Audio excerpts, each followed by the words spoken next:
A $10 million inheritance from my grandfather was supposed to be a blessing. Instead, it became a poison peeling back the mask of my husband's fraudulent affection. It forced me to suffocate their every luxury to save what was left of my self-respect. Before the story begins, let me know in the comments what city or state you're from. I'd love to know. Don't forget to like, subscribe, and hit that notification bell to help this channel grow. The sharp scent of laundry detergent stung Eleanor's nostrils, mingling with the hot steam rising from the pile of freshly ironed clothes. It had been 3 days since her grandfather's funeral, the only person who had ever truly made her feel seen. The loss was still a gaping hole in her chest, but in this house, grief was a luxury she couldn't afford. "Eleanor, would you get a move on? Jess wants a drink out front." The shrill voice of Brenda, her mother-in-law, pierced through the laundry room wall. Eleanor set down the iron, her hand trembling slightly. She wiped the sweat from her forehead with the back of her hand. Since marrying Mark 2 years ago, her status had somehow shifted from a cherished granddaughter to an unpaid housekeeper. Mark, her husband, always said that serving his mother and sister was the key to a happy life. But Eleanor had begun to wonder, is happiness supposed to hurt this much? She walked to the living room, carrying a cold glass of orange juice. There, Jessica was lounging with her feet propped up on the coffee table, her fingers busy swiping across the screen of the latest smartphone. "Took you long enough," Jessica complained without looking up. "I'm parched." She was Mark's younger sister, a girl who believed the world revolved around her whims. She took a sip of the juice, then hissed, "Too sour. Make it again." Eleanor said nothing. She took the glass back with a slow, deliberate movement, swallowing the protest that sat on the tip of her tongue. As she turned, a firm knock echoed from the front door. A middle-aged man in a crisp, dark suit stood on the porch. His hair graying at the temples was slicked back, projecting an aura of authority that was a stark contrast to the home's worn-out atmosphere. He held a leather briefcase embossed with the logo of a prestigious law firm. "Good afternoon. Is this the residence of Mrs. Eleanor Morgan?" the man asked in a formal yet polite tone. Eleanor nodded hesitantly. "Yes, that's me. I'm Eleanor." "I'm sorry, who are you? My name is Mr. Peterson. I was the personal attorney for the late Mr. Arthur Morgan, your grandfather," he replied. "I have an urgent and important matter to discuss with you officially." Hearing her grandfather's name, Eleanor's heart began to pound. Brenda, who had been eavesdropping from behind the dining room curtain, suddenly appeared, her face a mask of thick curiosity. She smoothed down her faded housecoat as if greeting a royal guest. "Oh, please come in, Mr. Attorney. Have a seat." Brenda took over with a forced warmth. "Eleanor, don't just stand there. Make our best tea for Mr. Peterson." Quickly, Eleanor went to the kitchen, but her ears remained sharp, catching every word from the living room. Mr. Peterson politely declined the offer to sit. Instead, he asked Eleanor to take the main armchair, while he opened his leather briefcase on the table. In accordance with the last will and testament document number 45, signed 1 month prior to his passing, Mr. Peterson's voice resonated in the suddenly silent room. "Mr. Arthur Morgan has declared that all assets, including land, property, and cash savings in various banks under his name, are to be bequeathed in their entirety to his sole granddaughter, Mrs. Eleanor Morgan." Jessica, who had been engrossed in her phone, now sat bolt upright, her eyes wide. Brenda held her breath, her hands clenching the armrest of her chair. "The total cash value deposited in your name after inheritance taxes is $10 million, Mr. Peterson continued calmly. Eleanor felt the world around her stop spinning. $10 million. To her, her grandfather had been a simple man living in an old house on the outskirts of town. She knew he was comfortable, but that figure was beyond her wildest imagination. Tears streamed down her face, not for the money but for the realization that her grandfather had thought of her until his last breath, ensuring she would never be in want even after he was gone. $10 million, Jessica murmured, her voice trembling with a mixture of disbelief and a terrifying excitement. Indeed. And these documents require Mrs. Morgan's signature to formalize the transfer of assets. Mr. Peterson slid a thick navy blue folder across the table. The atmosphere in the room shifted instantly. The air felt heavier. Brenda, who usually looked at Eleanor with disdain, now gazed at her daughter-in-law as if she were a golden statue that had fallen from the sky. "Eleanor, honey." Brenda moved closer, her voice dropping to a soft, cooing whisper like a mother to her baby. She rubbed Eleanor's still stiff shoulders. "Don't cry, sweetie. Your grandfather must be so happy in heaven seeing you so successful now. Oh, your face is all puffy." Brenda turned towards the kitchen. "Jess, get a warm towel and some ice water for your sister-in-law. Hurry, don't let Eleanor be uncomfortable. Jessica, who normally wouldn't lift a finger if ordered, shot up and rushed to the back. Yes, Mom, Eleanor, just a second, I'll get you the freshest. Eleanor stared at the folder before her, her feelings a tangled mess. She hadn't touched the pen. Mr. Peterson gave her a sharp, meaningful look, a warning glance from an old friend of her grandfather's. The man knew exactly what Mark's family had been like. Mrs. Morgan, these assets are your personal property. The rights are entirely in your hands. No one can touch them without your explicit written consent, Mr. Peterson stated firmly, as if sending a secret code. Eleanor nodded slowly. She signed the documents with a trembling hand. The moment the final stroke of the pen was complete, she felt a great weight settle on her shoulders. Not the burden of wealth, but the burden of sudden suffocating attention. After Mr. Peterson left the house was no longer the same. Eleanor, from now on you are not to tire yourself out, Brenda declared, snatching a glass of tea that Jessica had just placed and handing it directly to Eleanor. Household chores, I'll manage them. You just focus on resting. Would you like me to massage your feet? Eleanor pulled her feet away, feeling nauseous. This drastic change felt far more insulting than the usual scolding she received. They weren't serving her. They were serving the $10 million figure now stamped on her forehead. I'm going to my room, Brenda, Eleanor said quietly. Oh, of course, of course. Jess, help your sister-in-law with this briefcase. Help your sister-in-law upstairs. Be careful, dear. We'll have a big dinner tonight. I'll have Mark buy out a restaurant if we have to, Brenda chuckled, a hungry sound that grated on Eleanor's ears. Inside her room, Eleanor locked the door. She sat on the edge of the bed, the bedspread worn thin. She picked up her phone to call Mark, but her fingers froze. She remembered how he had snapped at her that morning just because a button was missing from his shirt. Will Mark change too, she wondered. A cold fear began to creep in. This fortune was her grandfather's last gift to protect her. But Eleanor started to feel that this money would become bait, inviting the sharks around her to tear her to pieces. She hugged her knees, staring at the banking app on her phone, now displaying a very long number. Eleanor made a small, risky decision. She didn't reply to Mark's texts asking about dinner. Instead, she sent a short message to Mr. Peterson. Mr. Peterson, please do not disclose the details of my primary account number to anyone, including Mark. Eleanor knew that by sending that text, she had just built the first wall in her marriage, a wall that might protect her, or might just be the beginning of a great war she had never imagined. Outside her room, she could hear Brenda and Jessica already arguing about which designer bags and cars they should ask for tomorrow morning. Eleanor closed her eyes, hugging herself in the middle of a luxury that was beginning to feel like a prison. There will be a price to pay for every cent they desire, Eleanor thought coldly. The morning sun that usually pierced through the grimy dining room window, signaling the start of another exhausting routine for Eleanor, felt different today. There were no shouts from Brenda demanding coffee, no complaints from Jessica about a boring breakfast. Instead, the dining table was neatly set with a special spread from a local deli and various side dishes that usually only appeared on holidays. Eleanor sat on a wobbly wooden chair, watching Brenda spoon a generous portion of scrambled eggs onto her plate with a smile she had never seen before. It felt alien, like a mask worn too tightly. The decision last night to ask Mr. Peterson to keep her primary account details secret still felt like a cold stone in her stomach, a small secret that was now both her shield and her burden. Eat up, Eleanor, honey. You need to take care of your health now. Don't tire yourself out with housework, Brenda said, her voice deliberately softened. Eleanor swallowed the food with difficulty. It tasted bland on her tongue. Thank you, Brenda, but I can still handle the chores as usual. Brenda put down her fork and let out a long, dramatic sigh. She looked around the dining room at the peeling paint on the walls and the water stains on the ceiling. I'm just so embarrassed, Eleanor, Brenda whispered, her eyes suddenly welling up. Your grandfather was a great man. You're now the sole heiress to a $10 million fortune. But look at this house. If my friends from the garden club come to visit, what will they say? They'll say, you're stingy. Or worse, they'll say we're abusing a millionaire in this rundown shack. Eleanor remained silent. She recognized this pattern. This wasn't about shame. It was about paving the way for a bigger demand. The wound in her heart throbbed. She remembered a year ago when she had asked for permission to repaint the house using her own savings. Brenda had berated her, saying the money was better spent on Jessica's college tuition. This house is still fine, Brenda.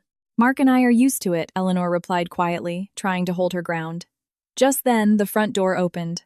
Mark walked in looking tired, but his eyes lit up when he saw Eleanor. Behind him, a stocky man in a shirt that was too tight, twirling a car key on his middle finger, followed. Morning, everyone. Wow, smells delicious, the man exclaimed.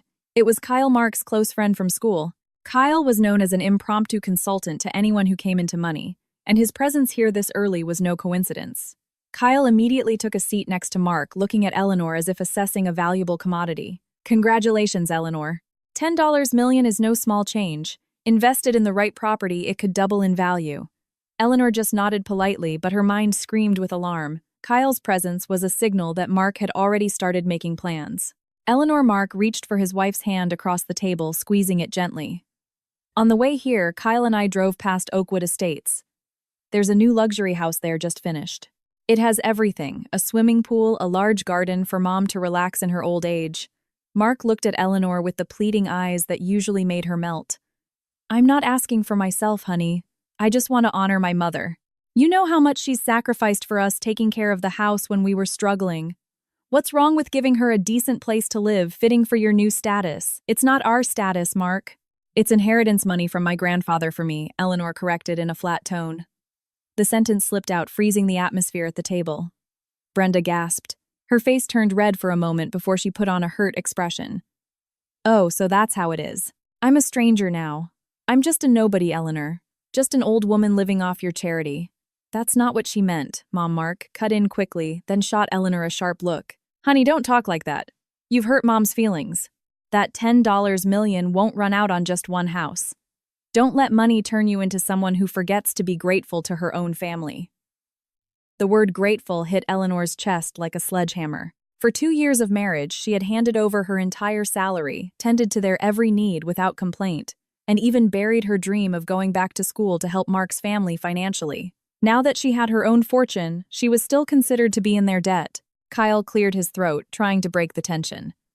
Why don't we just go take a look this afternoon, Eleanor? No harm in looking right. Think of it as a treat for yourself. As a husband, Mark naturally wants his wife to live in a safe, prestigious place. The pressure came from all sides. Brenda's pleading, Mark's subtle coercion, and Kyle's unwelcome interference made the dining room feel smaller and smaller, far more constricting than its actual size.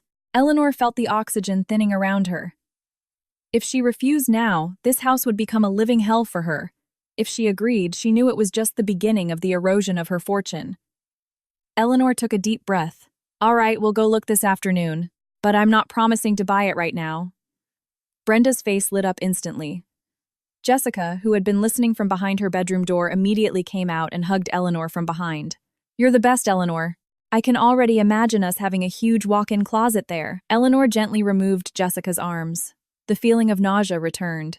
She realized this small compromise was a huge risk. She had just given them hope, and hope for greedy people was the start of limitless demands.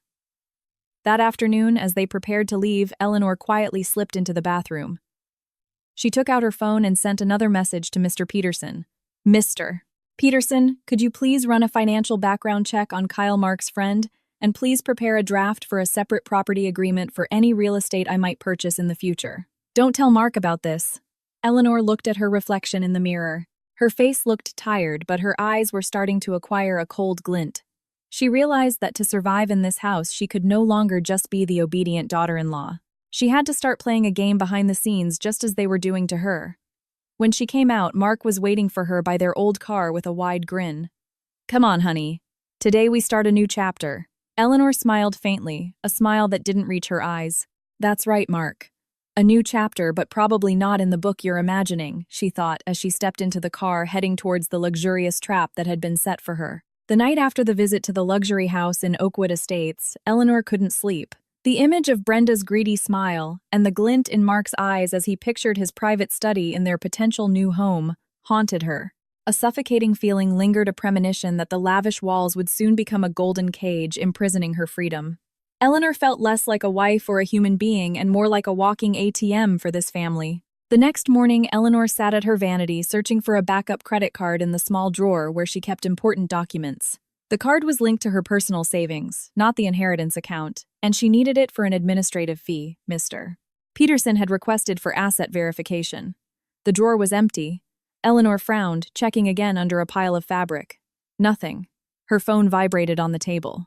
A message from Chloe, her best friend and former coworker. Chloe was the type who always knew what was happening on social media before anyone else.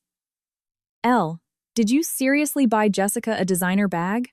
I swear that thing costs as much as our old annual salary. Your sister-in-law is nuts showing it off on her Instagram story. Chloe's text was accompanied by a screenshot. Eleanor's heart sank. On her phone screen was a photo of Jessica posing in front of a mirror in a high-end boutique. A maroon leather handbag with a prominent gold logo was slung over her shoulder. The caption read, "Self-reward. Finally got this limited edition piece. The universe provides for a good sister." Eleanor felt her blood boil. It wasn't just the price tag, but Jessica's audacity in taking the card from her room without permission. This wasn't just mischief, it was theft. Eleanor stormed out of her room. In the living room, she found Jessica sitting cross-legged on the sofa, gently polishing her new bag with a microfiber cloth. Beside her, Brenda admired the bag's stitching as if it were a sacred artifact. "Jessica, explain to me why the credit card from my vanity drawer ended up in your hands," Eleanor asked, her voice low but sharp. Jessica flinched slightly but showed no fear. She looked up with an innocent face, placing the bag on her lap. "Oh, that card, I needed it in a hurry this morning, Elle. There was a members-only discount on this bag, and it was the last one. I was going to wake you, but you looked so tired after seeing the house yesterday. So I just borrowed it." Borrowing is when the owner knows Jessica. What you did is called stealing. You entered my private room and took something that wasn't yours. Eleanor's voice rose an octave. Brenda immediately stood up, positioning herself in front of her youngest child. "Oh, Eleanor, don't use the word stealing. It sounds so harsh. Jessica is your sister. She only used a tiny fraction of your $10 million. Are you really going to be so petty about your sister's happiness? This is about principles, Brenda, not the amount." "Jessica has no right to touch my personal belongings," Eleanor insisted. Just then, the front door opened. Mark walked in with a bright face carrying 2 bags of expensive takeout. His smile faded when he saw the tense atmosphere. "What's going on? Why is everyone shouting? I could hear it from outside," Mark asked, placing the bags on the table. Jessica immediately put on a sad face, her eyes quickly welling up with tears, an act Eleanor had seen many times. "Mark, I just used Eleanor's card to buy this bag. I promised I'd pay her back when I get a job, but she got so angry and called me a thief in front of Mom." Mark turned to Eleanor, his brow furrowed deeply. "Eleanor, that's outrageous. Over a handbag, you call my sister a thief. You know Jess is still young. She needs to keep up with her friends. She just wants to look presentable so she doesn't embarrass you, the new money in the family." Eleanor stared at Mark in disbelief. "Mark, she went into our room without permission. She took my credit card. What if she takes something else tomorrow and you're defending her?" Mark stepped closer, his voice now cold and judgmental. "Listen, Eleanor, ever since that money came, you've changed completely. You've become arrogant, thinking you're the queen of this house just because you have a big number in your bank account. You're counting every penny spent on my family. Have you forgotten who took care of you for 2 years when you had nothing? I was working, Mark. I gave my entire salary to this household," Eleanor retorted, tears welling in her eyes from the profound hurt. "But you're a millionaire now. $10 million won't disappear just from buying 10 bags like that," Mark sneered. "Don't be a cheap rich person. It's embarrassing if people find out how much money you have but how stingy you are with your own family. Do you want people to say you're ungrateful?" Eleanor was stunned. Mark's words felt like a knife twisting in what was left of her respect for him as a husband. She looked at the 3 people before her, her mother-in-law, who watched with a hidden sense of satisfaction, Jessica, who was back to taking pictures of her bag, and her own husband, who now looked at her with disgust. Eleanor realized something deeply painful. No matter how kind she was, it would never be enough for them. In their eyes, her fortune was a collective asset, while her burdens were hers alone to bear. Without another word, Eleanor turned, went back to her room, and locked the door. She could hear Mark outside, still grumbling about his arrogant wife. In the silence of her room, Eleanor picked up her phone. Her hand trembled as she typed a message to Mr. Peterson. "Mr. Peterson, please freeze all my credit cards that have authorized users. I also want you to transfer the entire balance from my household expenses account to a new account that can only be accessed by me with biometric verification." Eleanor took a long, deep breath, trying to calm her racing heart. She knew this move would trigger a much bigger explosion when they realized their financial access was cut off. But seeing how Mark chose to defend his sister's wrongdoing over his wife's privacy, Eleanor knew she had to start growing thorns. She had to become the stingy and arrogant person they accused her of being, just to show them that the power over her fortune was entirely in her hands, not under the control of their sweet talk or Mark's threats. That night, Eleanor slept with her work bag containing the inheritance documents clutched in her arms. She knew that tomorrow morning when Jessica tried to go shopping again, or when Mark wanted to transfer money for his ego-driven expenses, the storm would truly hit. And this time, Eleanor wouldn't let herself be the only one soaked to the bone. The chill at the breakfast table that morning was more biting than the dew on the window pane. Jessica sat with a sour face, occasionally slamming her spoon against her ceramic plate in a silent protest because the credit card she had used yesterday no longer worked. Mark was no better. He stared blankly at his coffee, ignoring Eleanor's presence as if she were a piece of furniture. Eleanor felt an immense emptiness. She should have felt victorious for protecting her assets, but seeing their attitude, she felt like a stranger on trial in her own home. "Eleanor," Brenda's voice broke the silence. This time there was no shouting, but it was heavy with manipulation. "I've invited my friends from the church group and my book club. Tomorrow night we're holding a celebratory dinner at a 5-star hotel." Eleanor slowly put down her teacup. A celebration for what Brenda Grandpa just passed away. "It doesn't feel right to have a party now." "It's not a wild party, Eleanor. It's to give thanks for the blessings God has provided through your grandfather," Mark interjected sharply, as if he had prepared that argument. "Mom is right. People are already starting to whisper. They think we've become arrogant, suddenly rich, but unwilling to share our happiness. I've already booked the ballroom and the best catering. You just need to pay the deposit this afternoon." "Mark, I haven't agreed to this," Eleanor protested, her voice quiet but firm. "That money isn't meant to be flaunted in one night." "Mr. Peterson warned me to Mr. Peterson again. Always Mr. Peterson." Brenda cut in, dramatically clutching her chest as if she couldn't breathe. "Did he feed you for the past 2 years? Did he take care of you when you were sick?" "No, Eleanor, we did. I just want to protect our family's dignity. Can you bear to see me humiliated by my friends because my millionaire daughter-in-law is cheaper than a beggar?" Eleanor's emotional wounds throbbed again. Dignity. That word was always used to corner her. She looked at Mark, hoping her husband would stand by her. But Mark just looked away. Finally, to quell the escalating argument, and out of sheer emotional exhaustion, Eleanor gave a weak nod. She transferred the money for the party deposit, a decision she knew would open another Pandora's box. The night of the party arrived. The hotel ballroom glittered under crystal chandeliers. The scent of lilies and jasmine filled the air, mingling with the expensive perfumes of the guests. Eleanor stood in a corner wearing an elegant black silk gown, a choice she made to honor her grandfather's mourning period. But for Brenda and Jessica, this was their stage. Brenda was a spectacle in a flashy red lace dress and a diamond necklace she had forced Eleanor to buy the day before. Jessica was equally glamorous, busy taking photos with her friends in front of a flower wall that read, "A celebration for the Morgan family." Eleanor felt like a ghost at her own party. None of the guests really knew her. They were all Brenda's friends there, only to see the size of the gold mine this family had struck. Tired of the hollow pleasantries, Eleanor stepped onto a quieter balcony for some fresh air. Her steps halted behind a large pillar when she heard a familiar laugh. There, Brenda was surrounded by a group of middle-aged women with designer bags perched on the table. One of them was Mrs. Adler, the self-proclaimed leader of their social circle, who had always looked down on Eleanor as a lucky orphan. "Oh, Brenda, Mark is just amazing, isn't he? A true dream husband, Mrs. Adler praised, sipping her non-alcoholic champagne. To put such a large fortune in his wife's name, when we all know it's purely the result of his own hard work." Eleanor froze. Her heart pounded so hard it rang in her ears. Brenda let out a small, fabricated laugh, her voice dripping with false modesty. "Well, that's Mark for you. He's just too devoted and humble. His stock and real estate investments overseas really paid off this year. But because he loves Eleanor so much, and since her grandfather just passed away," Mark said, "Mom, let's just say the money is an inheritance from her grandpa. That way, Eleanor can have her dignity in front of everyone." That's what he said. "Incredible," another guest chimed in, looking amazed. "So her grandfather wasn't actually that wealthy. It was all from Mark." "Oh, her grandfather was just a simple retiree," Brenda said, waving her hand dismissively. Poor Eleanor. If it weren't for Mark lifting her up, she'd probably still be wearing clothes from Target. As a mother, I can only support them. But you know, sometimes Eleanor gets a little arrogant thinking it's her own money. When in reality, if Mark wanted to, he could take it all back overnight. Eleanor clutched the fabric of her gown until her knuckles turned white.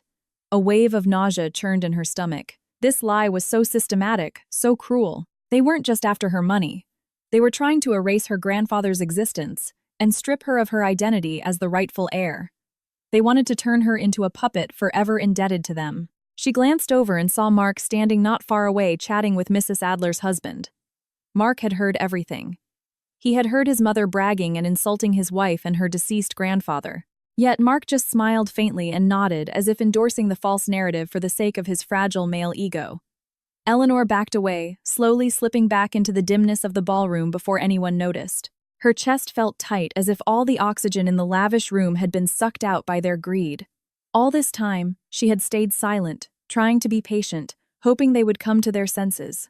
But tonight she realized a bitter truth to this family: she wasn't family. She was prey. She took out her phone with a shaking hand and found Mr. Peterson's number. "Mr. Peterson, tomorrow morning at 9 a.m. I will be at your office. I want to restructure all access to my assets. And please launch a full investigation into Mark's personal finances over the past year. I will not let them rewrite my history." Eleanor turned off her phone. When she returned to the party, Brenda called out to her with a sweet voice that now sounded like the hiss of a snake. "Eleanor, darling, come over here. Mrs. Adler wants to ask you about your new house." Eleanor smiled. It was the first truly cold, calculating smile she had worn. She walked towards them, knowing that starting tomorrow the role of the obedient daughter-in-law had died on that hotel balcony. She would let them enjoy their last night in the clouds before she pulled the earth out from under their feet. Eleanor now knew that Mark wasn't just a spectator. He was an active participant in the systematic destruction of her self-worth. A risky decision had been made. An open war fought through legal and financial channels was about to begin. The crystal chandeliers in the hotel ballroom may have been turned off, but the echo of Brenda's lies kept replaying in Eleanor's head like a broken record. All night after the party, Eleanor stared at the bedroom ceiling, realizing that every inch of this house had become a silent battlefield. She no longer saw Mark as her protector, but as a stranger who would steal her grandfather's identity for a fragile ego. Morning greeted them with an even colder atmosphere. Eleanor went down to the kitchen, hoping for a quiet cup of coffee. Instead, she found Mark and Kyle already at the dining table with several glossy brochures spread out. "Morning, honey," Mark greeted her with a tone that was far too cheerful, as if the betrayal on the hotel balcony had never happened. "Come here, I want to show you something incredible." Eleanor approached without enthusiasm. She glanced at the brochure.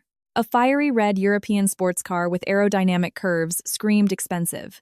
Beside it, Kyle grinned arrogantly, twirling his own car keys. "It's the latest Porsche 911. Kyle chimed in, his tone overly familiar. "Mark needs this.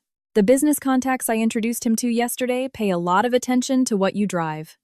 If Mark shows up in your old car that sounds like a sewing machine, they won't believe you have $10 million in assets. It's about branding." Eleanor took a deep breath, a familiar tightness constricting her chest. "Mark, we just put down a deposit on that luxury house and now a sports car. What for? You haven't even officially gone back to work." Mark's expression changed instantly. His friendly smile evaporated, replaced by a sharp line of offense. "That's exactly why, Eleanor. I'm building a new business network through Kyle. You heard what Mom said last night. People know this success is the result of my investments. What will they think if they see me in an old sedan? They'll think I'm going broke, and it will destroy our reputation." "Whose reputation, Mark?" "The reputation built on the lie your mother told." Eleanor's voice trembled, but she fought to keep it steady. Mark slammed his fist on the table, making the coffee cups rattle. "Watch your mouth. Mom was just trying to protect our dignity in front of her colleagues. Do you want me to be seen as a husband who lives off his wife? Do you want me to be humiliated because my wealthy wife is too stingy to fund her husband's ventures?" Brenda appeared from the staircase, apparently ready to add more. Pressure. She was wearing a new silk robe that Jessica had bought yesterday, her face caked in thick powder. "That's enough, Eleanor. Don't make things difficult for Mark. A wife's duty is to support her husband's ambitions. That car is an investment in his self-respect. You can't bear to let Mark be looked down upon by his peers, can you?" Eleanor looked from Brenda to Mark, feeling completely alienated. In this house, there were no more conversations about their future, about children, or about managing their lives wisely. Every word out of their mouths led back to money, status, and appearances. This house was no longer a home. It was a stock exchange where Eleanor was the main commodity. "I didn't say no, Mark," Eleanor said, trying to maneuver. She remembered Mr. Peterson's advice to stay calm so she could see how far they would go. "But the $10 million isn't all cash. A lot of it is in fixed assets. I need time to liquidate it through Mr. Peterson." Hearing a conditional yes, Mark's eyes lit up again. He grabbed Eleanor's hand and kissed it, a gesture that now felt like the touch of a leech. "Thank you, honey. I knew you were an understanding wife. Kyle, please arrange a test drive for this afternoon." "You got it, boss," Kyle exclaimed with a triumphant laugh. That afternoon, Eleanor was forced to go to the luxury car dealership. She sat silently in the back, staring out the window while Mark and Kyle excitedly discussed engine specs and top speeds. At the showroom, Eleanor saw the hunger in Mark's eyes as he caressed the car's hood. This was no longer the simple man she had fallen in love with. This man was possessed by the shadow of a wealth that wasn't even his. While Mark was busy trying out the driver's seat, Eleanor stood at a distance in a corner of the showroom. She took out her phone. An email had arrived from Mr. Peterson containing the initial report on Mark's finances. Eleanor read it, her heart pounding, her eyes widening. Over the past year, Mark had taken out several large high-interest personal loans. There were also several suspicious transfers to Kyle's account labeled property investment, which turned out to be a sham. Mark had been trapped in a financial black hole all this time, and he was using Eleanor's inheritance as his life raft while pretending to be a hero. "Elle, come over here. Try sitting next to me," Mark called out, his face beaming from inside the sports car. Eleanor forced a smile, though her heart was screaming in agony. She approached, but instead of getting in, she whispered in his ear, "Mark, I'll buy this car, but on one condition." Mark turned frowning. "What condition?" "The car has to be in my name, and you have to sign an agreement that if anything happens to our marriage, the car returns to me, no questions asked." "It's a procedure from Mr. Peterson to secure the inheritance assets." Eleanor lied, her tone perfectly convincing. Mark hesitated. His male ego was pricked, but his desire to show off the car was far greater. He glanced at Kyle, who was waiting with a thumbs up. Mark nodded quickly. Of course. It's just a formality, right? It's not like we're ever going to split up." Eleanor nodded slowly, even as the plan to truly leave him was already forming in her mind. She had just made another risky move, giving them another expensive toy, but this time with a leash firmly attached. That night, as the red sports car sat parked proudly in front of their old shabby house, Eleanor stood on the small balcony looking down at it with a cold gaze. She realized a new crushing truth: Mark had completely sold his soul to Kyle and his mother's greed. Eleanor was no longer dealing with a misguided family. She was facing organized predators. She sent another message to Mr. Peterson. "Mr. Peterson, execute Phase 2. I want every transaction from the household account Mark has access to monitored hourly. Let him feel like he's won for a little while. I want to see just how far they'll dance on the fire they've lit themselves." Eleanor closed and locked the balcony door, a symbolic gesture that access to her heart was now completely sealed off from the man laughing proudly below. The red sports car was parked under a dim streetlight, looking like a bloodstain on the faded asphalt in front of their house. For Mark, it was a trophy.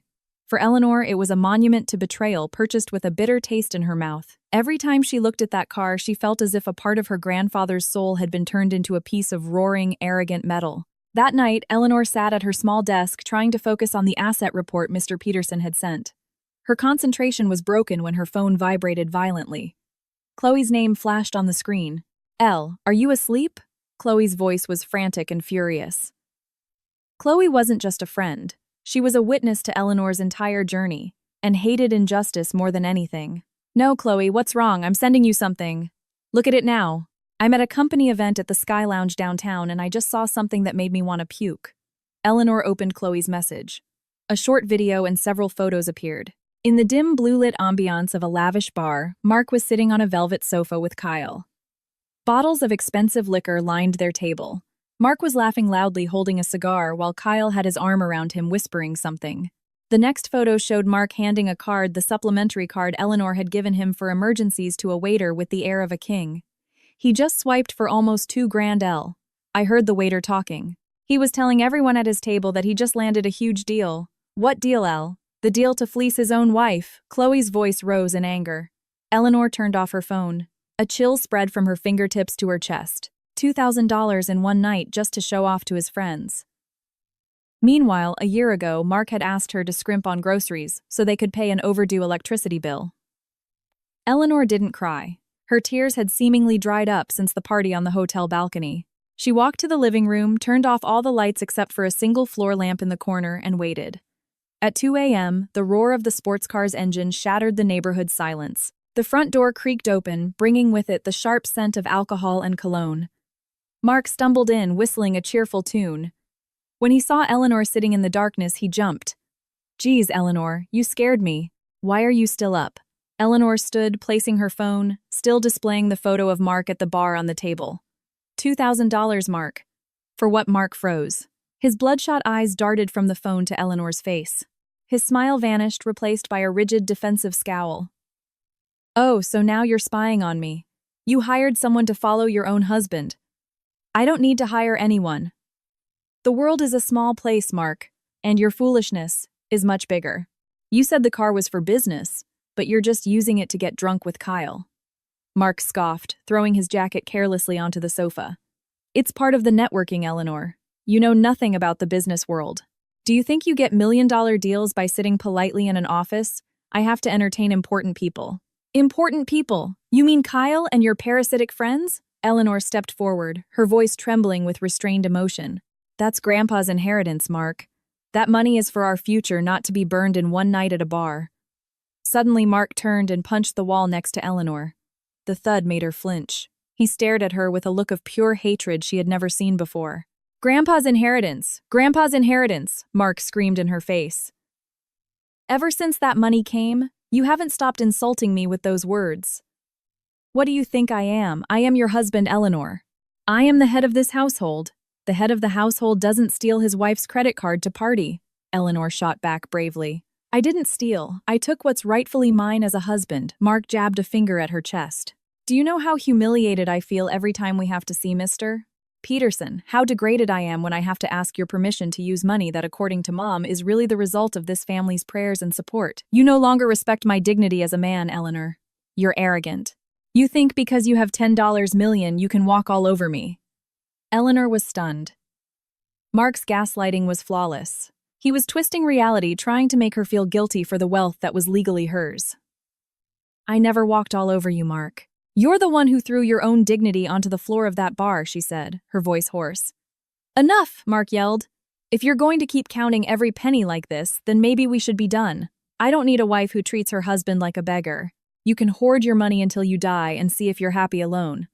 Mark stormed off towards the guest room, slamming the door so hard the whole house seemed to shake. Eleanor stood alone in the now vast and cold living room. The words "we should be done" no longer sounded like a terrifying threat, but like a warning bell.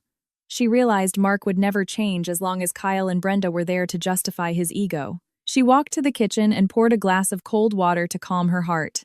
She looked at her phone again. Chloe had sent a new message. Elle, be careful. I overheard Kyle whispering about a power of attorney. Don't sign anything. A new wave of dread hit Eleanor. She now realized it wasn't just her financial security at stake, but her legal integrity. Mark was no longer just a misguided husband. He was a ticking time bomb, and the people around him were lighting the fuse. Eleanor made a small, risky decision. She wouldn't confront Mark again tomorrow morning. She would act defeated and apologize. But behind the scenes, she sent a brief message to Mr. Peterson. Mr. Peterson, please change all my digital banking passwords tonight. And tomorrow, I want us to start moving the majority of the liquid funds into instruments that cannot be accessed without my physical presence and yours. I'm going to pretend to surrender so I can see what Kyle and Mark are really planning.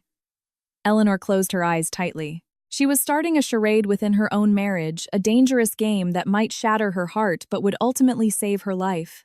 The remnants of Mark's yelling still echoed in Eleanor's ears, in sync with the relentless throbbing in her temples. This morning, the house felt like a silent stage play. As planned, Eleanor no longer responded with anger. She prepared breakfast with the mechanical movements of a programmed robot, swallowing the nausea that rose every time she saw Mark walk into the dining room with an air of arrogant victory. Mark, I'm sorry about last night, Eleanor said quietly, her eyes fixed on her plate. The words felt like swallowing thorns, but she had to do it. I was just tired. I hope you're not angry anymore. Mark looked up, a flash of satisfaction in his bloodshot eyes. He sipped his coffee like a conqueror. Now that's more like it. That's a wife who knows her place. I'm doing all of this for us, Eleanor. For our family's dignity. Brenda, who had been watching from the kitchen, quickly joined them. She sat opposite Eleanor, her usually harsh face arranged into a look of feigned concern. Eleanor, sweetie, Brenda took Eleanor's hand, her cold fingers feeling like a coiling snake. I'm so glad you've come to your senses. I don't want any more fighting in this house. But there's one thing that's been bothering me. I couldn't sleep all night thinking about our future. Eleanor remained silent, letting Brenda continue her narrative. That new house in Oakwood Estates? It's almost finished, right? I was thinking as a guarantee for my old age, and so that Mark can maintain his dignity as the head of the family. What if we put the house deed in my name? Eleanor was jolted. Although she had expected it, this attack came sooner than she anticipated. In your name, but the money is from Grandpa's inheritance, Brenda. It's a very complicated process to transfer the title midway. What's complicated when there's money? Mark interjected urgently. This is for Mom's peace of mind, Eleanor. She's getting older. She needs assurance that she won't be thrown out by her daughter-in-law one day.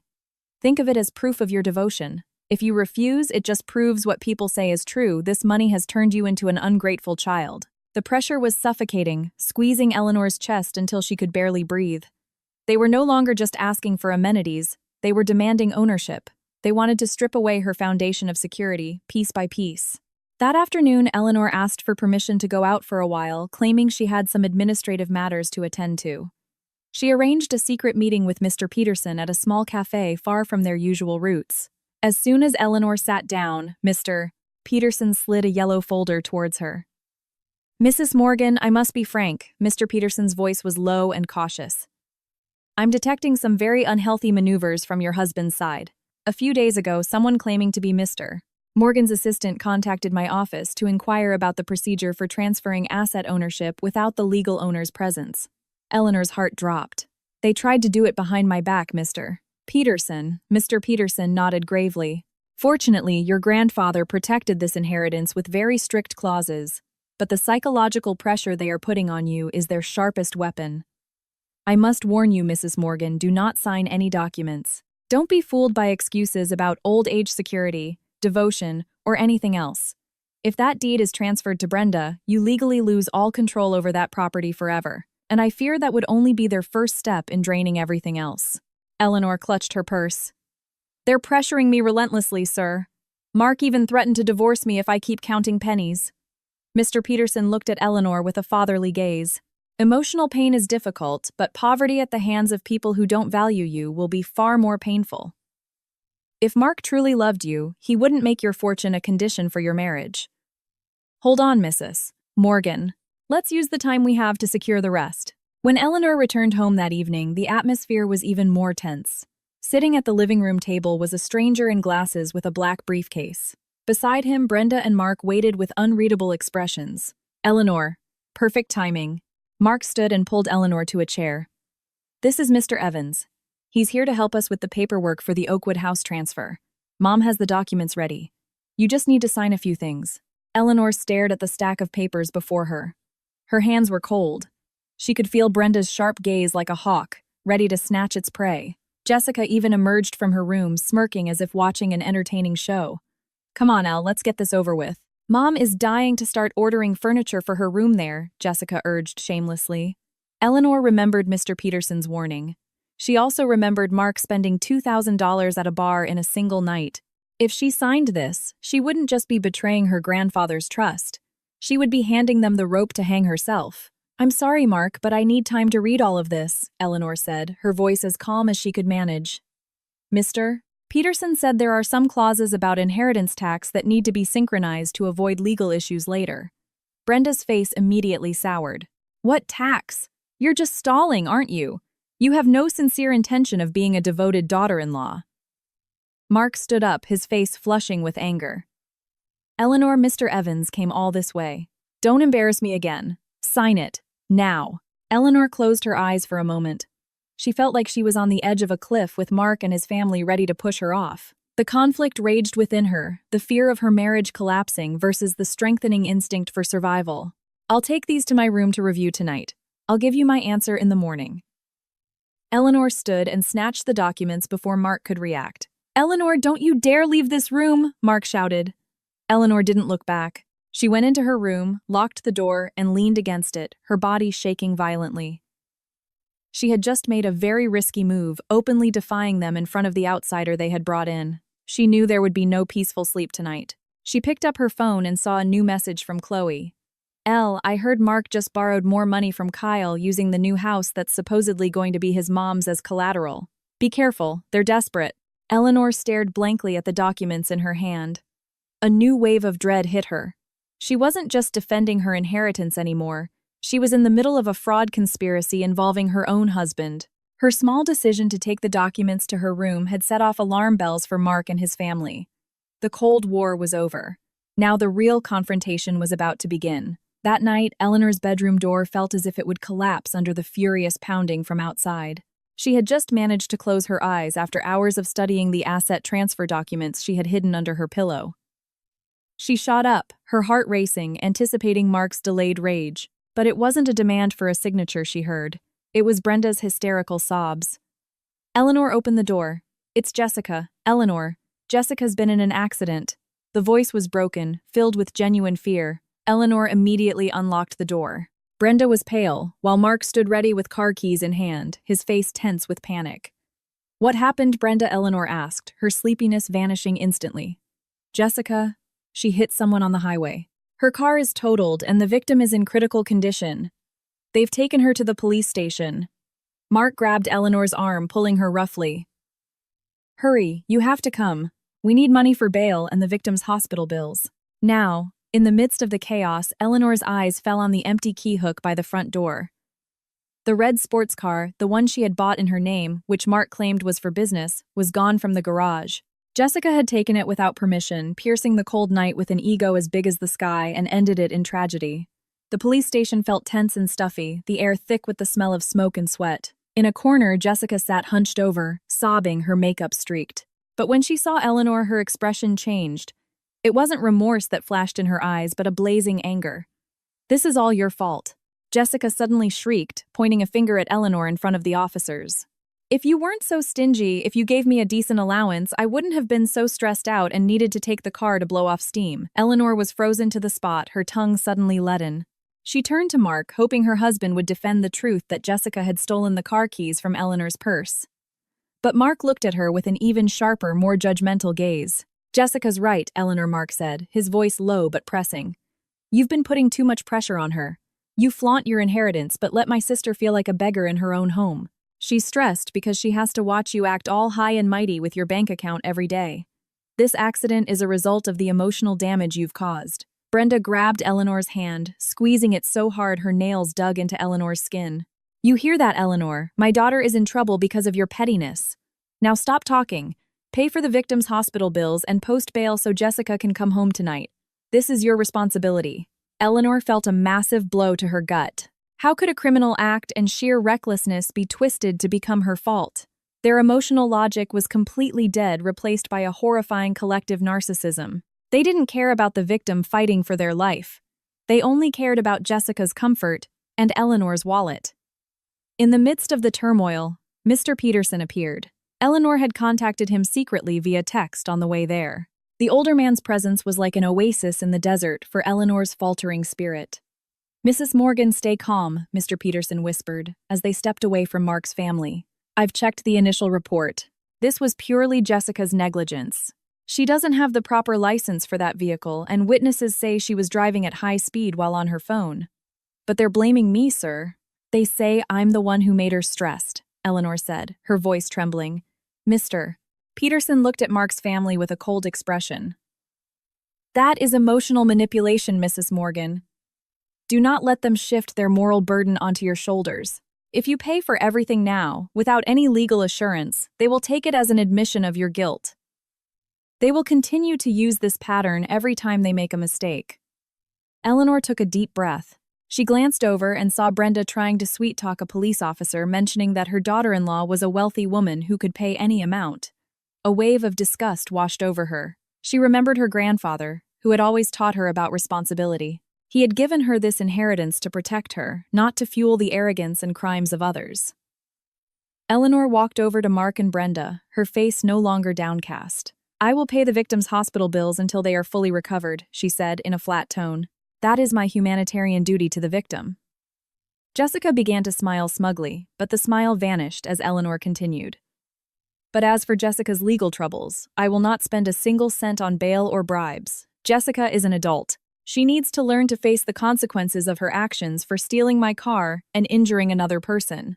And don't you ever again use allowance or emotional stress as an excuse for this criminal act." "Eleanor, how dare you!" Mark stepped forward, his fists clenched. You're going to let my sister go to jail. Where is your conscience? My conscience is with the victim who is currently in surgery, Mark. Not with the person who stole car keys from my own house, Eleanor replied without blinking. Eleanor's emotional state reached its breaking point when she saw Mark raise his hand as if to strike her, only to be stopped by the presence of Mr. Peterson and the officers. She realized that tonight she had ripped off the final mask of her marriage. Eleanor turned and walked out of the police station, leaving behind Brenda's hysterical screams calling her a devilish daughter-in-law. Outside, the night air was frigid, but Eleanor felt even colder inside.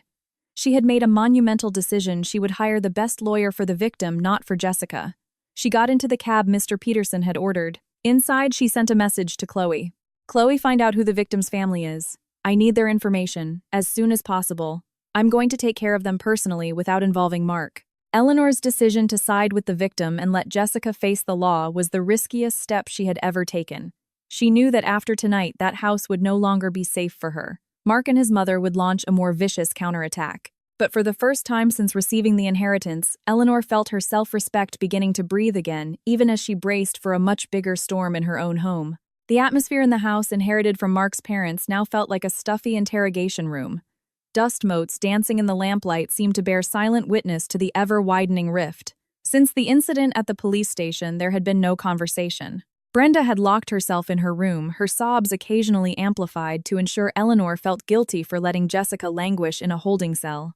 Eleanor sat at the dining table, staring at her cold tea. The face of the accident victim's family haunted her. She had anonymously sent funds for the first surgery through Mr. Peterson. A small weight had lifted from her heart this morning, but in this house she was a traitor. The sound of heavy breathing came from the front door. Mark entered with Kyle, the stale smell of smoke clinging to their clothes. Kyle didn't sit down. He stood near a wooden pillar, arms crossed with an intimidating stare. Mark, with calculated authoritative steps, pulled a chair out opposite Eleanor. Are you satisfied now, seeing my sister suffer in there? Mark began, his voice low and trembling. Eleanor looked up, meeting the eyes of her husband, which now felt so foreign. Jessica made a mistake, Mark. She has to learn to be responsible. I won't let Grandpa's money be used to bribe the justice system. Justice, Mark laughed cynically, a dry, piercing sound. You talk about justice with your own family? You have $10 million, Eleanor? $10 million? But you'd let your sister-in-law sleep on a concrete floor over some ridiculous moral principle. You've truly been blinded by the numbers in your bank account. Kyle cleared his throat and stepped closer. Mark, I told you. When people get a lot of money, they start thinking they don't need anyone else. She thinks she can stand on her own. I bet she's already got a lawyer, not for Jessica, but to divorce you once her inheritance is all settled. Kyle's accusation was like gasoline on the fire already blazing in Mark's chest. He slammed his fist on the table, sending Eleanor's teacup tumbling its contents, soaking the tablecloth. Is that true, Eleanor? Mark leaned forward, his eyes wide. Kyle said you've been moving assets around, canceling all the supplementary cards. Are you trying to slowly bankrupt my family and then leave us? Eleanor felt an overwhelming pressure in her chest. The emotional wound was no longer just a sting. It had turned into a terrifying numbness. She looked at Mark, the man she once admired for his patience, now a puppet manipulated by his toxic friend. I never intended to leave you, Mark, but I can't let my inheritance be wasted on absurd things, Eleanor replied, her voice steady. Then prove it, Mark snapped. Prove that you still consider me your husband. Give me full access to your primary account. Give me power of attorney to manage the inheritance in my name as the head of the family. I need that money to get Jessica out to hire the best lawyers and to start the real estate business Kyle promised, so I won't be looked down upon by your colleagues anymore. Eleanor was stunned. Full access. You know that's impossible, Mark. It was Grandpa's final wish. Mark stood up, his face, a mask of dark resolve. Then there's only one option. Give me access today or we're done. I'll file for divorce tomorrow morning. The word divorce slipped from his lips, but its impact felt like an explosion in Eleanor's soul. All this time, her marriage had been everything to her. She had endured her mother-in-law's insults and her sister-in-law's arrogance only because she loved Mark. But now that sacred word was being used as a tool for blackmail. You're threatening me with divorce for money, Eleanor whispered, her voice hoarse with unshed tears. I'm not threatening. I'm demanding my right as a respected husband. Mark pointed to Brenda's bedroom door. Look at Mom. She's a wreck because of you. Jessica is a wreck because of you. If you really loved me, money wouldn't be an obstacle. Choose now, Eleanor. Your fortune or me, Kyle smirked from the corner, a victorious smile that made Eleanor feel sick. She realized she was at the lowest point of her life. If she surrendered access, she would lose everything, including her dignity. If she refused, she would lose her marriage. Eleanor closed her eyes, picturing her grandfather's gentle smile. He had given her this money as a shield, not as a dowry, for a marriage so easily broken by greed. I need 24 hours to think, Eleanor finally said. It was a small, incredibly risky decision. She knew that in these 24 hours, Mark and Kyle would not leave her in peace. Mark scoffed. 24 hours. Don't even think about running, Eleanor. Kyle will watch the house, and I won't let you see Mr. Peterson alone. Remember, the choice is yours. Be a devoted wife or be a lonely rich widow. Mark and Kyle left, leaving Eleanor sobbing silently at the dining table. A new wave of dread hit her. She was now a prisoner in her own home. Every corner felt like a watchful eye. She realized Mark had truly crossed a line of no return. She reached into her pocket, touching her phone, which she had deliberately kept off. In her soul, a new courage was growing amidst the ruins of her heart. She had to make a big move before sunrise, or she would truly lose herself. With a trembling hand, Eleanor sent a short text to Chloe, the only person she trusted. Chloe, pick me up at the convenience store near my house at 3 a.m. Don't turn on your headlights. I have to get out of here. Eleanor glanced toward Brenda's room, where the sound of fake sobs still lingered. She knew the decision to leave this house was the first step toward the destruction of her marriage, but it was the only way she wouldn't be destroyed along with them. The chill in the room seemed to seep into her bones, not from the air conditioning but from the menacing silence that followed Mark's ultimatum. Eleanor sat frozen on the edge of the bed, watching the clock tick down the remaining hours of the 24 she had requested. Her decision to feign consideration was her only remaining shield, a way to discover just how deep a grave her husband was digging for her. The 3 a.m. escape plan with Chloe had to be aborted via a frantic text. Eleanor realized that if she left now without concrete proof of their malicious intent, Mark would easily twist the facts in court, painting her as a wife who absconded with the family fortune. She had to stay here in the lion's den to gather her final ammunition. A low laugh from the living room shattered her thoughts. She rose, walking barefoot to the slightly ajar bedroom door. There, Mark and Brenda were talking to a young man in a patterned shirt carrying a small briefcase. So, Mr. Evans, is the loophole strong enough? Brenda's voice was filled with ambition, devoid of the sorrow she had been performing. The man, whom Eleanor recognized as an assistant from the office of the lawyer Mark had hired, nodded, adjusting his glasses. He was a clinical, soulless type, clearly here as a technical executor. Very strong, ma'am, Mr. Evans replied, his voice flat but piercing. If we can prove that Mrs. Morgan has been psychologically unstable since her grandfather's death, we can file for a conservatorship. Full control of the $10 million in assets would then be transferred to her guardian, her husband, Mr. Morgan. We just need one more expert witness who can confirm that Mrs. Morgan has exhibited paranoid behavior towards her own family. Eleanor gripped the doorframe until her knuckles turned white. Paranoid. They wanted to label her as mentally unstable just because she was trying to protect what was hers. I can get that witness, Mark chimed in, his voice triumphant. My friends at the bar the other night saw how she accused me of stealing her card. We can use that as proof that she hallucinates and is baselessly suspicious. The blow of this reality was more painful than any physical slap. A past wound Eleanor had kept sealed shut was ripped open. She was 10 years old again, her parents just killed in an accident. Her uncle had tried to do the exact same thing, attempting to prove the traumatized little Eleanor was unfit to manage her parents' life insurance. It was Grandpa Arthur who had stood in front, held her tight, and fought in court for years to protect her. Remember Ellie? Her grandfather's voice echoed in her head, hot tears streaming down her cheeks. Money can turn people into animals. Never trust your keys to anyone who doesn't love your soul. Eleanor realized something that shattered her heart into a million pieces. Mark's affection over the past 2 years had likely been a long-term investment. He hadn't loved Eleanor. He had been waiting for her grandfather to die. Every hug, every sweet word when they were struggling had probably been bait to keep her in his grasp until harvest day. Nausea churned in her stomach. She slipped back into her room before they noticed her. With a shaking hand, she opened a vanity drawer and found a small hidden key. It unlocked a small metal box, where alongside important papers lay a tiny digital voice recorder her grandfather had given her for her college lectures. Eleanor took a deep breath. She couldn't just be a crying victim anymore. This betrayal was too systematic to be fought with tears. She had to retaliate in kind, cold, and calculated. She left the room this time with a deliberately weary and confused expression exactly like the distressed person they wanted her to be. She walked into the living room, causing Mark, Brenda, and Mr. Evans to abruptly stop their conversation. "Eleanor, you're up," Mark stood, trying to look concerned, but she could now see the predator's glint in his eyes. "I'm thirsty, Mark," she said softly, glancing at the table where the draft petition for conservatorship documents lay open. "Sit down, honey. Mr. Evans is just helping me with some administrative things for the house." Mark lied without blinking.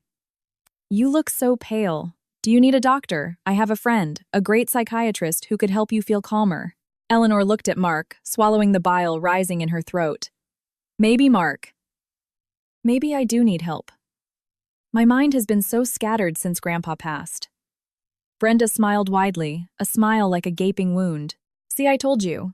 You need complete rest, Eleanor. Just hand all these complicated matters over to Mark. Let him take care of everything for you." Eleanor nodded slowly. "I'll think about it. But could I have Mr. Evans's business card? I might need to ask him something about Grandpa's documents later." Mr. Evans handed her a card. "Of course, Mrs. Morgan. I'm here to ensure this family's interests are protected." Eleanor returned to her room with the card in hand. Once the door was closed, she quickly turned on her phone and through the crack in the door took photos of the documents on the living room table. A new kind of pressure hit her. She now had to play the part of a woman on the verge of a breakdown to buy herself time while secretly preparing a counterattack. She sent the photos to Mr. Peterson with a short message. "Sir, they are moving to have me declared mentally incompetent. Please prepare a counterstatement from a credible psychiatric institution by tomorrow morning. I will pretend to go along with their plan tonight." Eleanor stared at her reflection. She no longer recognized the woman in the mirror. She might look fragile, but behind her eyes, a cold fury was solidifying into a grand plan. Her decision to stay one more night was the biggest risk she had ever taken, one that could cost her her freedom if Mark moved faster. But Eleanor was resolved. If they wanted to play games with legal loopholes, she would make sure that loophole became the grave for their greed. The cold that had crept up Eleanor's spine last night had now frozen into a solid wall of ice around her heart. As she sat at the breakfast table this morning, watching Mark adjust his tie as if he were the busiest executive in the city, she felt like she was watching a terrible play. She no longer saw Mark as her soulmate, but as an actor aiming for her life, or more accurately, the numbers in her bank account. "I'm heading out, honey." "Big meeting with some investors from Singapore this morning," Mark said, kissing her forehead. The kiss felt like the touch of a blood-sucking leech. Eleanor forced a faint smile, the kind she'd learned from TV dramas. "Be careful, Mark. I hope the project goes well." The moment the front door closed and the roar of the red sports car faded, Eleanor rushed to her room and locked the door. Her phone buzzed. A call from Chloe. She answered immediately, knowing every piece of information was now ammunition for her survival. "Elle, you need to sit down. I just got some info from HR at Mark's old company through a contact." Chloe's voice trembled with a mix of anger and disbelief. "Just tell me, Chloe." "I'm ready for the worst," Eleanor replied, gripping the edge of her vanity. "Mark didn't resign to focus on his own business like he told you 6 months ago. He was fired, Eleanor. Dishonorably discharged for embezzling company funds to cover his personal debts from gambling and a bad investment with Kyle. All this time he's been pretending to go to work, but he's just been hanging out at cafes and bars with Kyle." Eleanor swayed, sinking to the cold floor. So all this time, Mark had been using her savings even before the inheritance, not for their tight living expenses, but to maintain the charade of being a successful working man. Mark had lied to her every day, every hour, every minute for months. He deliberately created a narrative of being a sacrificing husband to make you feel indebted, Chloe continued. And now that you have the inheritance, he sees it as a bottomless ATM to fill all the holes he dug for himself. "Thank you, Chloe. I'll call you back," Eleanor whispered. She hung up. Any shred of pity she had left for him vanished, replaced by a quiet, deadly rage. She wasn't dealing with a man who had made a mistake. She was facing a professional con artist hiding behind the title of husband. 2 hours later, Eleanor was in Mr. Peterson's soundproof office surrounded by law books that offered a false sense of security. Mr. Peterson sat opposite her, looking 10 years older than he had at their last meeting. "Mrs. Morgan, their plan to have you declared mentally incompetent is a very real threat," he said, pushing some files toward her. "If his lawyer manages to file that petition with their fake witnesses, your assets will be frozen and transferred to Mark's control in less than a month." Eleanor looked at Mr. Peterson, her eyes no longer teary. They were cold as sharp as a scalpel. What do we do, sir? I will not let them touch another cent. We are going to transfer ownership of the assets into a discretionary trust, Mr. Peterson explained. This is a legal instrument where the legal ownership moves to a trustee institution, which I will head. However, you are the sole beneficiary. This means that legally you no longer own the assets directly, so Mark cannot file for a conservatorship to control wealth that is technically no longer your personal property. Do it, sir. Right now, Eleanor said firmly. And please prepare a post-nuptial agreement for separation of property, making it retroactive. I want every dollar he has used from my accounts recorded as a personal debt he owes me. Mr. Peterson nodded. But you must be careful. The moment they realize their access is permanently cut off, they will become very aggressive. Eleanor returned home that afternoon with a heavier burden, but a more certain step. In the living room, Brenda was on the phone laughing about new diamond jewelry. Seeing Eleanor, she quickly hung up and put on her fake concerned face. Eleanor, honey, you're back. You look exhausted. She paused. Mark called. He said there's an important dinner tonight with Kyle's colleagues. He needs you to prepare $50,000 as a down payment for their real estate partnership. Brenda said it casually, as if $50,000 were the price of a head of lettuce. Eleanor took a deep breath. This was it. $50,000 is a lot, Brenda. I need time to liquidate it, she said, staying in her role as the confused wife. No more excuses, Eleanor. Mark needs this for your future, Brenda snapped, losing her patience. That night, when Mark came home, his face flushed from alcohol, he immediately cornered Eleanor in the bedroom. Where's the money? Kyle is waiting for the transfer confirmation tonight. Eleanor looked at her husband, the man who for 6 months had pretended to wear a suit to an office when he was just going to a bar. Mark, I've moved all access to Grandpa's inheritance into a trust managed by Mr. Table Peterson for long-term security. From now on, any expenditure over $1,000 must go through a legal and transparent audit. Mark's face went pale, then instantly flushed with rage. You did what? Without my permission, I am your husband, Eleanor. What do you think I am? I did it to protect you too, Mark. So we don't spend recklessly, Eleanor said softly, her eyes locked on his. Mark grabbed her shoulders roughly. Cancel it. Now. Call Mr. Peterson and cancel that trust. Do you have any idea what will happen if this deal falls through because the down payment is late? Kyle could sue me. Eleanor felt the pain in her shoulders, but it was nothing compared to his betrayal. I can't cancel it, Mark. It's a permanent agreement. You did this on purpose, didn't you? You want to destroy my career because you're jealous. I have a big deal going on, Mark screamed. Eleanor was silent. What career is he even talking about? His career as an embezzler. She didn't answer. She just turned her head away. A new wave of fear hit Eleanor as Mark slammed his fist into the closet door, shattering the mirror. Listen to me, Eleanor. If that money is not in my account by morning, don't blame me for doing something far worse than just filing for divorce.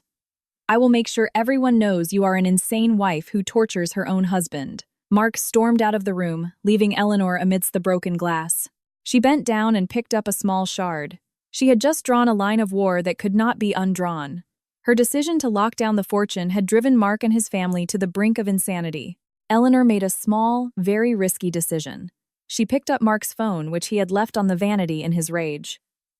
She needed access to his messages with Kyle tonight. She had to know how deep a hold Kyle had on her husband's life before she was dragged down into the black hole they were digging. The shattered glass from the closet mirror still littered the corner of the room, reflecting the pale, cold morning light. Eleanor sat at her vanity, her hands still trembling, but her fingers were tightly clutching Mark's phone. On the dim screen, she read a string of messages from Kyle that made her stomach churn. Mark, if that $50K doesn't hit by this afternoon, Sonny's coming to your house. You know he doesn't play around when it comes to gambling debts. Don't expect your wife's inheritance to save you when your head's on the line. Eleanor switched off the screen, a wave of nausea washing over her. The $50,000 Mark had demanded wasn't for a real estate investment. It was to pay off a loan shark. Mark had used her as a shield, a cash cow for sins she couldn't even fathom. The love she once cherished had completely rotted away, leaving only the foul stench of betrayal. Arrogant footsteps echoed down the hall. She quickly hid Mark's phone deep inside a drawer. Eleanor, get down here now, Brenda's voice boomed from the living room, all pretense of gentleness gone. Eleanor smoothed her hair, took a deep breath, and walked downstairs. In the living room, Brenda and Jessica were seated regally. Before them stood a man in a neat uniform holding a black velvet case. He was a representative from an exclusive jewelry boutique. Ah, there she is, Brenda said, gesturing with her chin. Go on, sir. Show my daughter-in-law what we've chosen. The man opened the case. A set of diamond jewelry, necklace earrings, and a ring sparkled blindingly under the dim light. The price Eleanor knew could buy a small house. This is the Eternal Bloom Collection, Mrs. Morgan, the man said professionally. As ordered by Mrs. Brenda Morgan and Miss Jessica Morgan under your name 2 days ago. The total is $85,000. We have the card machine ready, or you can do an instant transfer. Eleanor's heart pounded. She looked at Jessica, who was triumphantly trying on the diamond ring. Looks good, right, Elle? I need this to fix my image after that incident. People need to know our family is still powerful, Jessica said, without a hint of remorse for the person she had hit. Eleanor turned to the jeweler, then to Brenda. I never ordered this, and I did not authorize anyone to order luxury items in my name. The room went cold. The smile on Brenda's face vanished, replaced by a horrifying rage. Eleanor, what are you talking about? Are you trying to humiliate me in front of this gentleman? You're the one who said we needed to maintain our dignity. Dignity isn't bought with stolen money, Brenda Eleanor replied, her voice low, but steady. Sir, I apologize for the inconvenience. Please take the jewelry back. I will not be paying this bill. Eleanor, are you insane? Jessica shot up, slamming the ring back into the case. I told all my friends I was wearing this to the gallery opening tomorrow. How am I supposed to show my face? Take it away, sir. Now, Eleanor said firmly. The jeweler, sensing the chaotic family dynamic, quickly closed his case. Very well, Mrs. Morgan. However, there is a 10% cancellation fee that must be paid today. Bill the people who placed the order, Eleanor said, gesturing to Brenda and Jessica. The moment the jeweler scurried out, the explosion happened. Brenda shrieked, throwing a vase to the floor where it shattered. You insolent girl, do you think you can just trample on my pride? Who do you think you are? Just then, the front door burst open. Mark rushed in his face, pale, his eyes wild. He had clearly just noticed his phone was missing. But the sight of his hysterical mother and screaming sister made him detonate. What is going on? He demanded. Your wife, Mark. Your wife humiliated me. She refused to pay for the jewelry I ordered in her name. She let that man insult me like I was some poor woman who couldn't afford her tastes. Brenda wailed, clutching her chest. Mark whirled on Eleanor, his eyes red with stress, likely from the loan shark's threats. He strode forward, grabbing the collar of her shirt and shoving her hard against the wall. You really want to play with fire, don't you, Eleanor? He hissed, veins bulging in his neck. How many times have I told you not to embarrass me, not to make my mother cry? That money was to pay your gambling debt, Mark, not for this jewelry. Eleanor shot back, her voice trembling but her eyes defiant. Mark froze his hand, raised midair for a slap. He was shocked, she knew. What? What are you talking about? I know everything. I know you were fired. I know you're in debt to a loan shark through Kyle. And now you want me to pay for your mother and sister's lifestyle while your own life is at risk. Eleanor laughed a broken sound, tears streaming down her face. You're a monster, Mark. You and your family are parasites sucking the life out of my grandfather through me. Mark snarled his grip on her collar, tightening, making it hard for her to breathe. Shut up. You don't know anything. If you don't give me that money today, I swear, Eleanor, I can't guarantee you'll walk out of this house in one piece. He drew back his fist, but before it could land, Eleanor spoke, her voice eerily calm. Go ahead, Mark. Hit me, mister. Peterson is waiting for my call every 10 minutes. If I don't answer, he's sending the police and a medical team along with the divorce papers I signed last night. Mark froze his fist, trembling inches from her face. His breath came in ragged gasps. In the corner, Brenda and Jessica were silent, realizing the Eleanor they knew was truly gone. He released her violently and she crumpled to the floor, coughing. Mark kicked a nearby chair to pieces, then stormed out of the house, slamming the door with enough force to rattle every window. Eleanor hugged her knees on the cold floor. The pain in her back and neck was nothing compared to the relief blooming in her heart. She had survived her first near-fatal physical confrontation. She held their trump card. But a new fear emerged. She couldn't stay here another night. A desperate Mark was a cornered animal. She struggled to her feet. She went to her room, grabbed a small bag with her passport, the original inheritance documents, and Mark's phone. She made a small, very risky decision. She wouldn't run to Chloe or Mr. Peterson. She would go to the hotel where the loan shark Sonny was likely staying, according to the texts. She had to face the source of the problem herself before Mark sold her out completely. She looked at her reflection. A red mark was visible on her neck. She covered it with a scarf her grandfather had given her and slipped out the back door, leaving Brenda and Jessica frozen in fear in the living room. The purple bruise on Eleanor's neck was hidden beneath the silk scarf her grandfather had given her. Every brush of the fabric against her skin was a sharp reminder of how cheaply the man who had promised to protect her valued her life. But beneath the physical pain, her spirit had achieved a lethal calm. Her fear had been burned away by the inferno of his betrayal. That afternoon, the living room felt suffocating. Eleanor had deliberately gathered them all. Mark agitated and red-eyed. Brenda, her face a mask of arrogant defiance despite her trembling hands. And Jessica slumped on the couch, scrolling through her phone as if the accident she caused was a minor inconvenience. In the corner, Mr. Peterson sat with his leather briefcase, his presence a silent testament to her grandfather's dignity. And of course, Kyle was there, leaning against the doorframe, pretending to be a supportive friend, when Eleanor knew he was just a parasite counting down the days until the loan shark came for him. "Eleanor, what is Mr. Peterson doing here again?" Mark began, his voice hoarse. "I need the money. Now." Kyle said our investor can't wait past sunset. Eleanor looked straight into Mark's eyes, which now held nothing but greed and desperation. "That money is never coming, Mark." A heavy silence fell over the room. "What do you mean?" Brenda interjected, her voice shrill. "Eleanor, don't play games. Jessica needs money to get the victim to drop the charges, and Mark needs his capital. You promised." "I never promised to finance your lies." Eleanor's voice was flat, but every word was a razor. "I know everything. I know Mark was fired 6 months ago for embezzlement. I know the $50,000 wasn't for a property deal but to pay your gambling debt to Sonny through Kyle." Mark's face went white. Kyle flinched. "That's not all," Eleanor continued, ignoring Mark's sputtering denials. "I also refuse to pay the $85,000 bill for jewelry that you and Jessica illegally ordered in my name. As of this moment, not one more cent from my grandfather's inheritance will go to any of you. Not for a luxury house, not for a sports car, and not to cover up your sins." "How dare you?" Jessica shrieked, her face crimson. "Are you going to let us become poor? Are you going to let me go to jail? Where is your gratitude?" Brenda began to wail, beating her own chest. "Oh God, why do I have such a cruel daughter-in-law? You're a devil, Eleanor. You want to see us destroyed." Eleanor stood slowly. She unwound the scarf from her neck, revealing the stark purple bruise against her pale skin. The room fell silent. Even Mark looked away. "Who's the cruel one?" Eleanor asked, her voice a whisper. A single tear fell, but her voice did not waver. "I served you for 2 years without complaint. I gave you my salary, my sweat, my dignity. And you. You treated me like trash that happened to find gold. You loved my fortune, not my soul." Mark suddenly burst into a wild, hateful laugh. He pulled a crumpled set of papers from his pocket and threw them in Eleanor's face. "Then take your fortune. Eat it until you die alone," he roared. "Those are divorce papers. I've already signed them.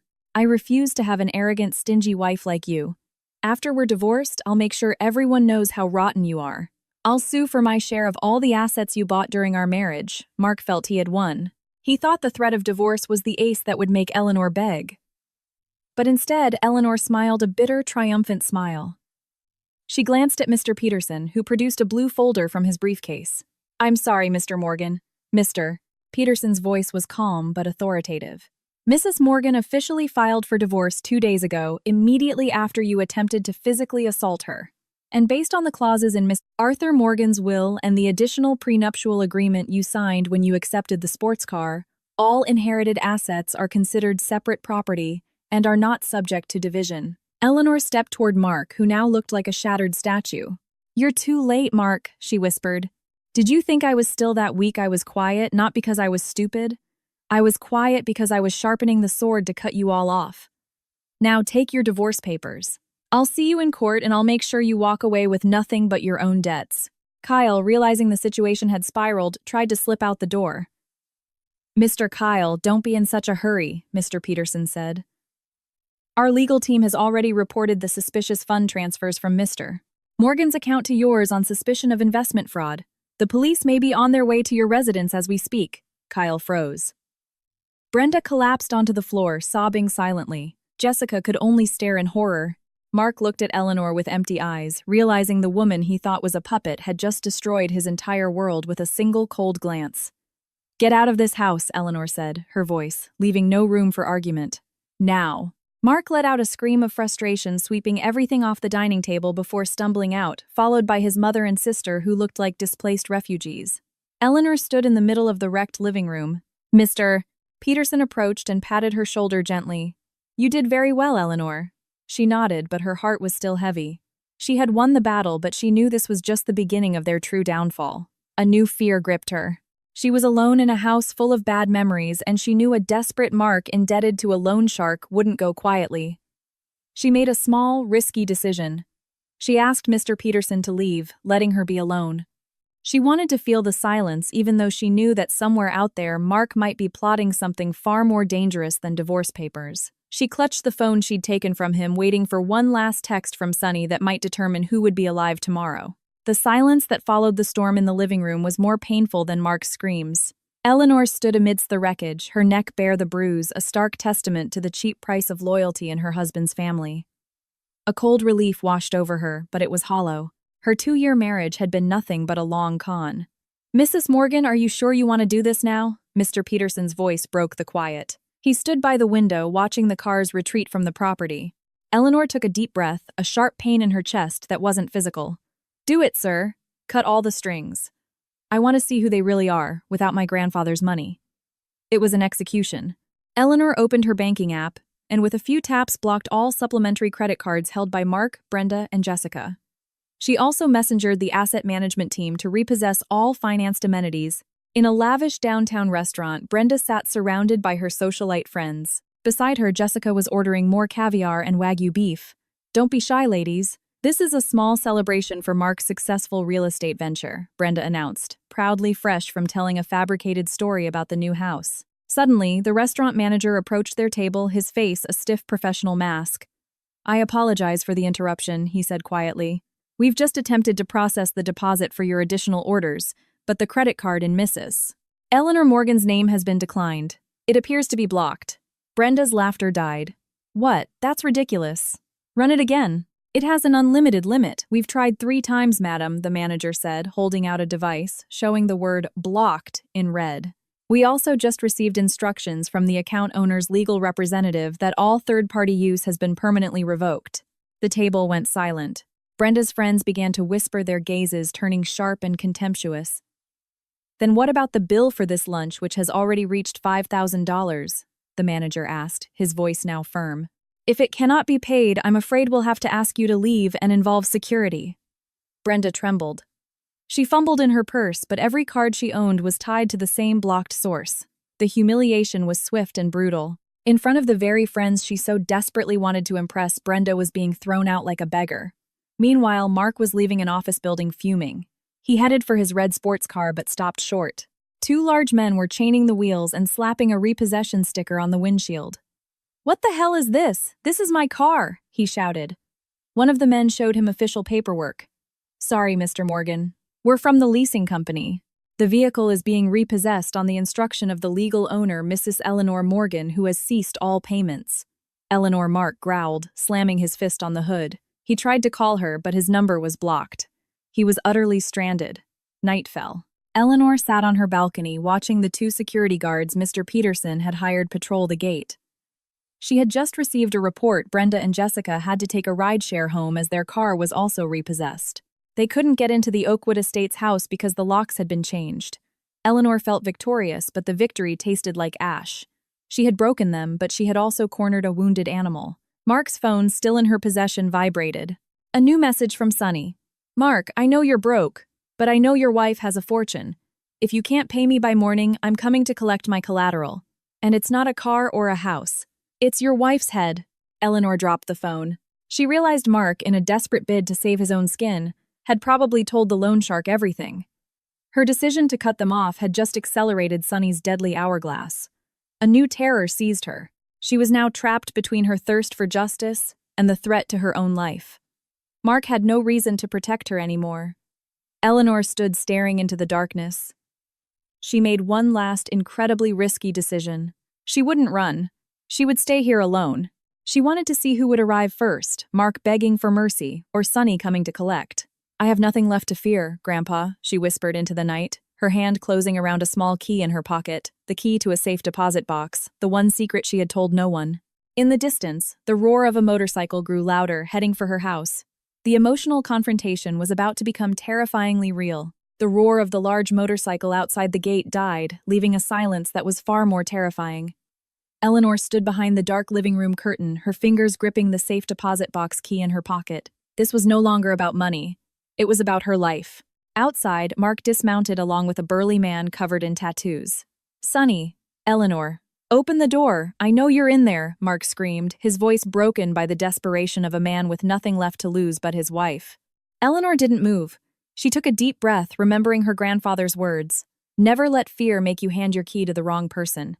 She pressed a button on her phone, a silent alarm connected directly to the local police and Mr. Peterson. The front door was kicked open. Mark burst in his face, a wreck, his eyes wild. Behind him, Sonny strolled in calmly, flicking open a switchblade. "Eleanor, please just give him the money. He'll let me go if my debt is paid."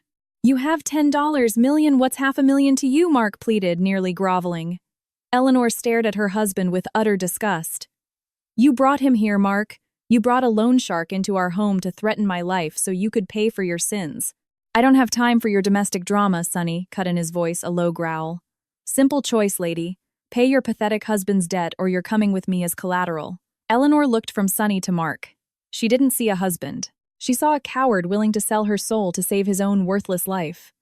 Suddenly, the wail of police sirens echoed in the distance, cutting through the night. Sonny flinched, glaring at Mark with pure hatred. "You set me up," he snarled before darting out the back door. Mark collapsed, sobbing hysterically. He tried to grab Eleanor's legs, but she stepped back coldly. "Don't touch me, Mark. The police are taking you in for attempted extortion and your involvement with a loan shark. And tomorrow we settle everything in court." The legal reckoning and a harsh reality. 3 months later, Eleanor walked down the wide courthouse hallway, poised and calm. Beside her, Mr. Peterson smiled. "It's over, Eleanor. The judge has made his ruling. You are officially divorced from Mark." She paused, seeing Mark being led out of another courtroom in handcuffs. He had just been sentenced for embezzlement and his ties to the criminal underworld.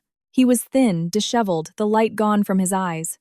Behind him, Brenda and Jessica trailed like ghosts. The three of them now lived in a cramped, squalid apartment on the poor side of town. Brenda saw Eleanor and tried to approach, but an officer held her back. Eleanor, forgive me. Please drop the charges against Mark. We have nothing, that apartment.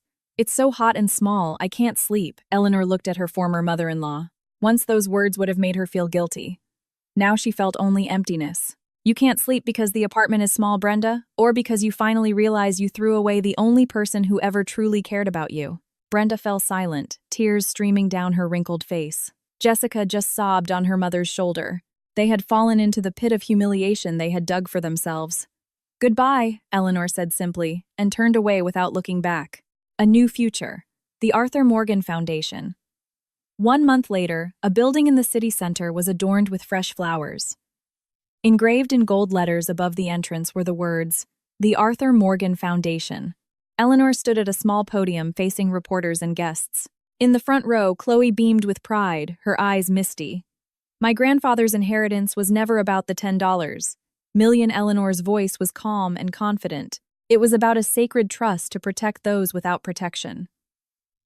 This foundation is dedicated to helping women who are victims of financial abuse and families trapped by illegal debt. I want this money to be a lifeline for those who are suffocating under the greed of others. As she cut the ribbon, Eleanor felt the immense weight on her chest finally lift. She no longer saw the shadow of a bruise when she looked in the mirror. She saw a whole independent woman who had finally found her peace. That evening, she visited her grandfather's grave. "I did it, Grandpa," she whispered, stroking the cool stone. "Your money is no longer a curse. It's become a blessing." She stood watching the sunset paint the sky in hues of orange and purple. She took the small key from her pocket, the key to the safe deposit box, and tossed it into a donation box destined for a local orphanage. She no longer needed a key to feel safe. She was the master of her own life. But amidst the peace, she felt a new vibration in her soul. She had just realized that wielding the power of a foundation this large would attract new enemies, corporate predators, who felt threatened by her mission. Her decision to audit all companies affiliated with Kyle had opened a much larger Pandora's box. Eleanor smiled faintly, a glint of unshakable courage in her eyes. Her journey had just begun. She took out her phone and called Mr. Peterson. Sir, prepare an additional legal team. We're launching an investigation into Kyle's parent company tomorrow morning. I want to make sure there are no more victims like me. Eleanor walked away from the cemetery with her head held high. She was no longer running from the storm. She had become the storm. Lessons learned. Money is a mirror, not a character changer. The $10 million didn't make Brenda, Mark, or Jessica evil. It merely revealed who they had been all along. Boundaries are a form of love. Setting financial and emotional limits isn't stingy. It's how you protect the people you love from being consumed by their own greed. Loyalty cannot be bought. Family ties may be strong, but betrayal is still betrayal. Don't let the status of family be an excuse for others to drain your happiness. The best investment is character. Eleanor's true inheritance wasn't the money, but the integrity and strength she learned from her grandfather. Money can be spent, but a strong character will keep you standing in any storm. Thank you for following Eleanor's emotional journey. Writing this story was an incredible experience, watching a character grow from her wounds into a force of strength. May this tale inspire you to know that no matter how difficult your situation, you always have the choice to draw a line and start a new chapter. See you in the next story.